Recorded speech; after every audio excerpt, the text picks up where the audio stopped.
Hi guys, and welcome back to my World of Tanks replays. And today we're in the Marder 38T and we're on Malinovka in a overwhelmingly tier 4 match. Well, that's not too bad because the Marder is it's a tier 4 machine. Now the reason I've gone back to the Marder is because actually I've been grinding through taking advantage of the two on-track ops that are on at the minute on the PlayStation 4. One is the towards the FV215B, the British Heavy. So I've been grinding through the Black Prince, got my Carnarvon, grinding through that. And also the German artillery is on the on-track, so I've been grinding through that. And I thought I'd have a change, so I went back, picked up a Marder 38T so that I could get up the new German tank destroyer lines. Oh, there's another Marder 38T down there. Oh, and I missed. And we got him that time. One more. And there we go. That's finished him off. Now, 38T. I love this machine. I don't know why I didn't really notice it before. I did go through part of the German tank destroyer line, but I never really noticed it, this tank as much, but I do love it. Its gun is 108mm penetration and 110 alpha damage, and with the premium ammo it goes up to 154 pen and it does 47 kilometers an hour. It's no slouch. It does shift when you need it to. Oh, there's an unfortunate M3 Lee, but I don't know what I did to him. Maybe killed one of his crew members, something like that. And it fires 18.7 rounds a minute. Oh, T40, nearly got him. Now you'll see where I am on the map. Now if you start up at this sort of northwestern end, this is a very good place to sit, because anybody who comes down that western side will spot everybody from the enemy team sat down there, and you can shoot at them. And the same really goes for the eastern side as well. Now you'll notice that I am not sitting in the bush, I am sitting behind the bush, and that's because when you're sitting behind the bush it hides your muzzle flash. Now you want to be around 15 meters behind it. And how do you know when you're 15 meters away? Well, if you look through your gun and the bush is not see-through, you're far enough behind it for it to hide your muzzle flash. And as you'll see here, I mean, I've been sat here, these guys, that Stug was close, he didn't know I was there. And there's another one, look. Is that T40 again? Yeah, it is. Nope, can't get him. Yeah, so you sit behind the bush. Now, I've seen lots of other people sitting up here, and you know, when I've been in other matches on this and I've started down at the southern end, you can see them, a piece of piss, because everybody seems to sit in the bush thinking that that's going to give them more camouflage than sitting behind it. But no, if you can find a, excuse me, I've got a bit of a sore throat today. If you can sit behind the bushes and find somewhere like this where you are enclosed by bushes and trees and various other foliage, you can't be seen. And as you could see, I sat there and I was just firing with impunity, and I've got 3 kills.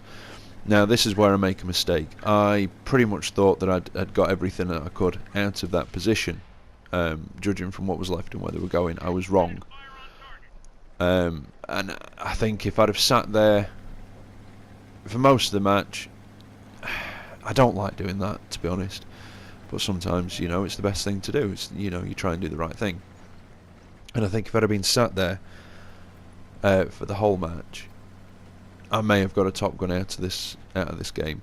I may not have. I may have done nothing else, and they may have come the other way. You just don't know. Another Marder 38T. 1, and look at that reload. 2. Can I finish him off? No, somebody else takes the kill, but it doesn't matter. It really doesn't matter. The kills are nice, obviously, but it's about the damage. The damage that you do is what gets you experience. Say you take off 90% of 6 tanks' health, and somebody else comes along and kills those 6 tanks. They'll get XP for the 10% that they took off the tank, whereas you will get XP for the 90% that you took off each of those tanks. So you'll get 6 times more XP and credits than he did. Now this, I nearly come a cropper here. This bloody light tank, and I've got RT at me, and I'm using auto aim, which is stupid of me, but I'm just trying to back away to give myself a bit of breathing room. Try and hide in this foliage again. Try and get off RT's radar. And somebody else took him out, and that's it, that's the match. But that was a good fun match. I really enjoyed it. And here come the scores. Over 1000 XP, not bad. High caliber, lovely. Love getting stuff like that. And over 1000 damage done. Not a bad match, not a brilliant match, but I had fun. Came top for damage. Way top for damage. Well, there you go. Well, I hope you enjoyed that. I certainly enjoyed playing it. And we've got another one coming up in a minute, which just shows the level of douchebaggery that we have to deal with on it. So, here we are. We're on South Coast. I'm in Bert the Avenger. In a Tier 6 game.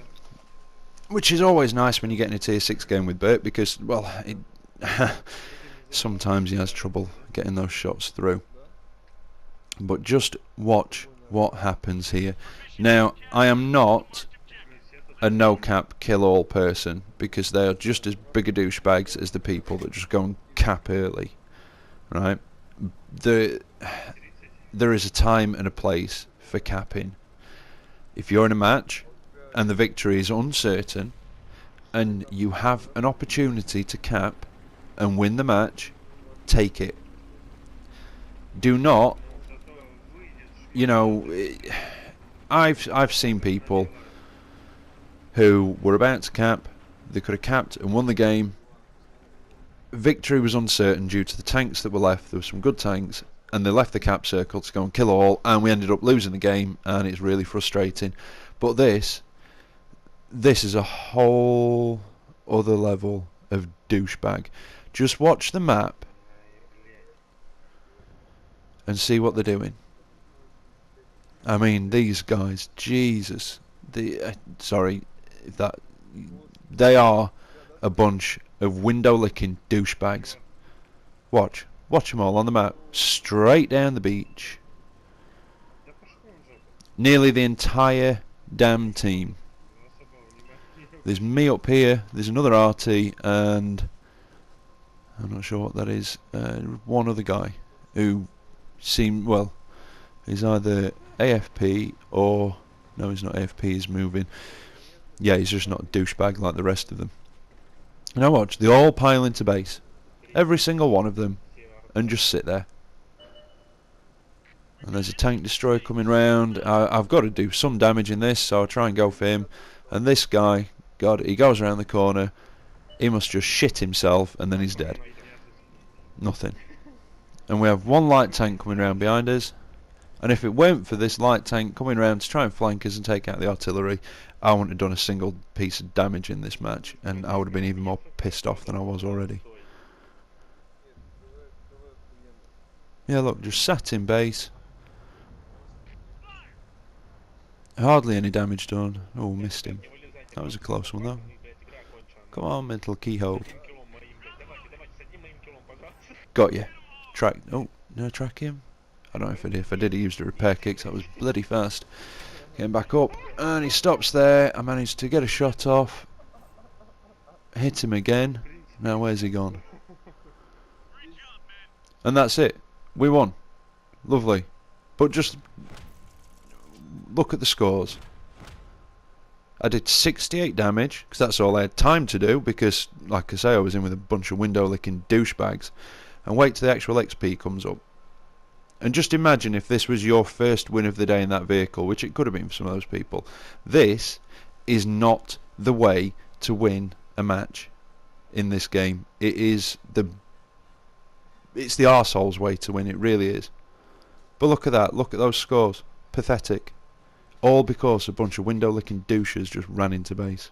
But anyway, take care out there on the battlefield, and I'll see you again.